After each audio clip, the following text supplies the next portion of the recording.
faisons maintenant une rencontre avec la candidate du Parti vert, Mme Aline Bégin. Bonjour et bienvenue, Mme Bégin. Merci, bonjour. Merci de l'invitation. Ça nous fait plaisir, d'autant plus qu'on veut connaître les candidates qui se présentent dans notre circonscription. On va commencer donc par le début. Vous êtes originaire d'où? Je viens d'un milieu rural, je viens de Palmarol. Je suis née là, j'ai vécu 20 ans là-bas. C'est un peu parce que j'ai grandi à Palmarol que j'ai développé beaucoup des alternatives au niveau de la coopération dans différents milieux. J'ai 3 phases dans ma vie là, où c'était la première partie, j'étais un leader naturel. Mais justement, je voulais vous demander, comment vous vous décririez? Je me décrirais comme une fille, si je pense à mes premiers 20 ans, une fille qui était avec les gens facilement, en communication avec tous les gens. Puis au cours de ma vie adulte, j'ai continué comme ça. Je suis facile d'approche. Je vais toujours aller chercher à réunir les gens, puis à faire un consensus pour qu'on arrive à réaliser des objectifs communs. Je suis une personne qui aime travailler avec les gens. Qu'est-ce que vous avez comme formation? J'ai une formation collégiale, universitaire. Collégiale, je suis allée étudier à Sudbury, en Ontario, pour pas trop m'éloigner de l'Abitibi-Témiscamingue, parce que je pense que je suis au paradis à chaque fois que je viens en Abitibi-Témiscamingue. J'ai été absente de la région comme résidente pendant 40 ans à cause de mes études. J'ai tenté à maintes reprises de revenir vivre ici. Et finalement, j'ai développé des projets coopératifs. Alors, mes études ont été faites pour apprendre l'anglais à Sudbury en beaux-arts, ce qui a été très utile dans ma vie parce que j'ai étudié l'histoire de l'art. Et dans la deuxième phase de ma vie, je suis retournée à l'éducation aux adultes à Laval, à l'Université Laval, un certificat, parce que j'étais auprès des gens dans un groupe de ressources techniques à développer des alternatives en habitation pour du logement social pour les familles, qui, à cette époque, il y a plus de 20 ans, on avait difficulté à trouver des logements abordables et des logements adéquats parce que c'était souvent insalubre. Puis le coût des maisons était très élevé pas le coût de la maison comme tel, mais les taux d'intérêt d'hypothèque étaient à 22 %. Alors, on ne pouvait pas accéder à la propriété facilement. Et bon, pour finir, je suis retournée faire mes études à l'université. J'ai fait mon bac en art. Encore une fois, toujours dans le but de m'inscrire en communication, mais le cours ne se tenait pas. Alors, j'ai décidé de déménager à Gatineau. Puis finalement, je suis allée étudier en éducation aux adultes. Alors, j'ai une maîtrise en éducation. Et vous avez eu plusieurs expériences de travail aussi? Oui, mes expériences de travail ont été dans le développement coopératif, au niveau de la formation auprès des communautés, formation auprès du communautaire, l'éducation populaire. J'étais coordonnatrice d'un regroupement. Alors, j'ai défendu auprès des gouvernements, les instances gouvernementales, la question de l'éducation populaire dans les groupes communautaires pour que les gens puissent devenir autonomes et travailler à créer leur place dans cette société. Qu'est-ce qui vous a amené en politique? J'ai fait de la politique non partisane par ce fait d'avoir été impliquée. J'ai fait ça pendant 40 ans. J'ai été impliquée au niveau de faire des alternatives en habitation. Quand je suis déménagée, c'est drôle comment ça correspond, mes déménagements avec le référendum, parce que je suis partie de Sudbury en Ontario pour aller au premier référendum. Finalement, j'ai eu un bébé, je me suis mariée, j'ai eu un bébé. Puis mon bébé, est venu au monde le jour du référendum, alors j'ai pas pu voter. Le deuxième, alors je me suis en allée à Québec. J'ai vécu là 20 ans. Puis finalement, je suis déménagée au deuxième référendum en Outaouais parce que je voulais connaître les raisons pour lesquelles, puis je voulais m'engager dans l'Outaouais et surtout je voulais me rapprocher de l'Abitibi-Témiscamingue.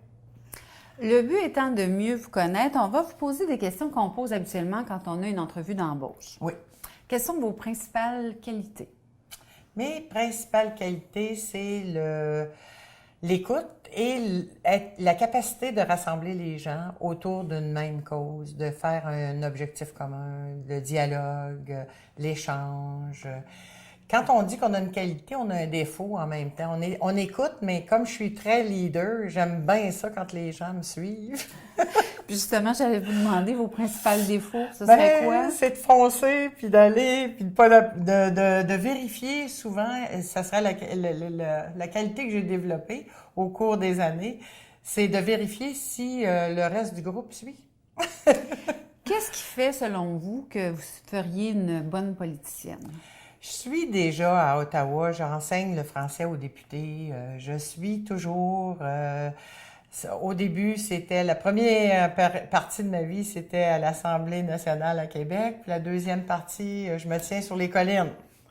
Alors, j'ai beaucoup entendu parler des politiques, le fonctionnement, qu'est-ce qui se passe à Ottawa.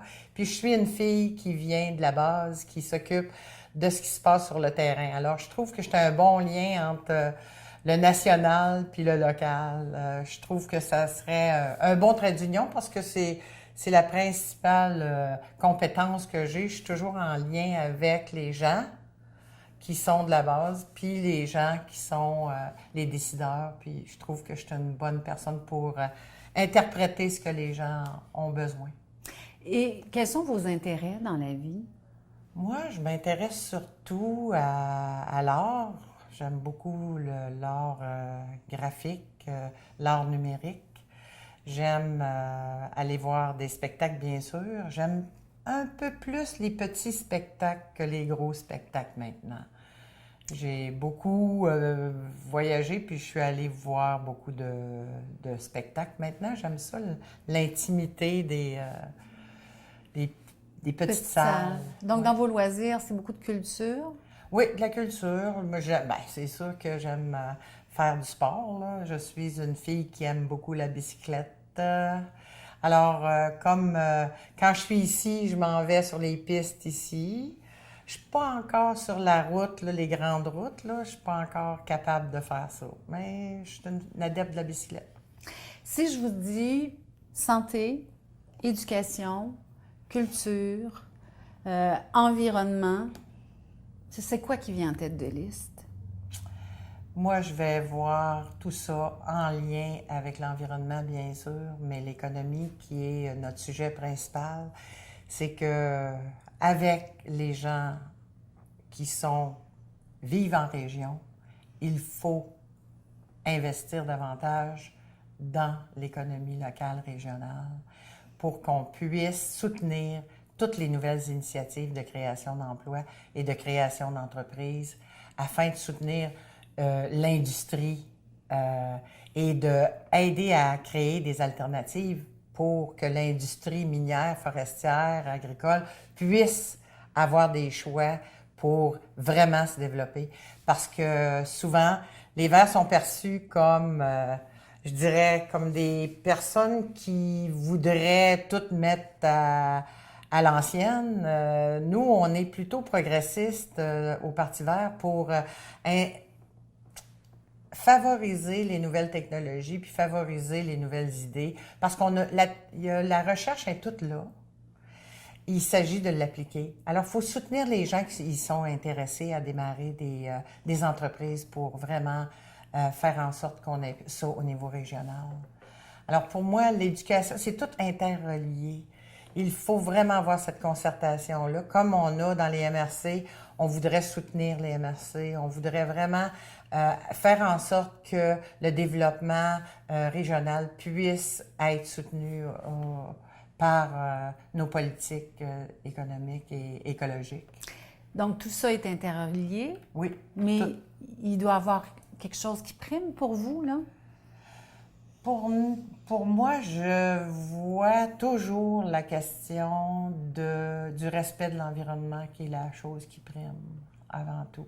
L'éducation, c'est clair que c'est une chose qui prime dans ma vie. L'éducation a la responsabilité de la personne, de la responsabilité sociale, de la responsabilité de ses gestes au quotidien. Ce support-là est important. L'éducation, je voudrais vous dire qu'il y en a une qui est plus importante que l'autre, mais l'éducation, c'est certain qu'elle va amener les gens à mieux se renseigner, à être, peut-être avoir le support nécessaire pour que on puisse accéder à l'information, à l'Internet. Je pense que l'éducation, si je clarifie mieux, pour répondre à votre question, c'est pas mal ça qui est le plus important parce que ça soutient tout le reste. Quelles sont, selon vous, les erreurs à ne pas commettre en politique? Les erreurs à ne pas commettre en politique, c'est surtout d'ignorer les choses qui ont été déjà exprimées. De plutôt être à l'écoute des gens, puis de leur remettre, leur transmettre ce qui est possible par le rôle ou la responsabilité en tant que député.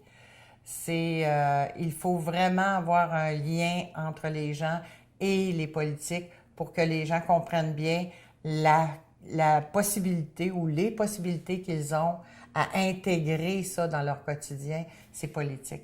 Moi, je suis une fille de vulgarisation, alors c'est certain qu'en éducation, ça a été mon point fort, de rendre accessible l'information. Puis, bon, j'ai enseigné le français pendant les 10 dernières années à la Chambre des communes. Les gens ont besoin de comprendre le français, mais ils n'ont pas besoin d'apprendre les règles de grammaire. Ils vont les comprendre en les appliquant, alors on améliore la communication. Pourquoi on devrait voter pour vous? Parce qu'il est temps en Abitibi-Témiscamingue de se reconnaître comme déjà vert. On est déjà... d'une certaine façon, on s'est... comment je dirais, conservé. On a maintenu des choses qui étaient là auparavant et on a gardé, on n'a pas eu un développement sauvage encore, comparativement à des villes où il y a beaucoup, beaucoup de population, de densité de population. L'air est encore respirable, il y a encore beaucoup, il y a un bassin d'eau incroyable. Alors moi, je pense qu'il est temps. On est en retard dans notre horaire au niveau international de faire des actions. Au niveau national, le Canada a pris du retard depuis les dernières 10 ans. Les ententes Kyoto n'ont pas été à la hauteur au niveau des résultats. Et c'est avec la population de l'Abitibi-Témiscamingue que je peux faire ça. C'est pour ça que je suis ici. Parce que c'est déjà dans l'esprit des gens. Les gens sont déjà conscients de ça. Et on voterait pour vous pour? Pour qu'on puisse arriver à le maintenir et à se protéger aussi, pour éviter des cas extrêmes où on aurait à être confronté à des problématiques importantes au niveau du manque d'eau, manque d'air. Vous savez, on est au nord, on a cette belle température qui est froide parfois, mais qui est aussi peut-être avec tout l'eau que nous avons et l'accès, l'air et tout ça est quand même très bon. Les gens qui vivent en ville vont chercher ces endroits-là dans le futur. Madame Aline Bégin, candidate du Parti vert, merci beaucoup. Merci de votre entrevue. Merci.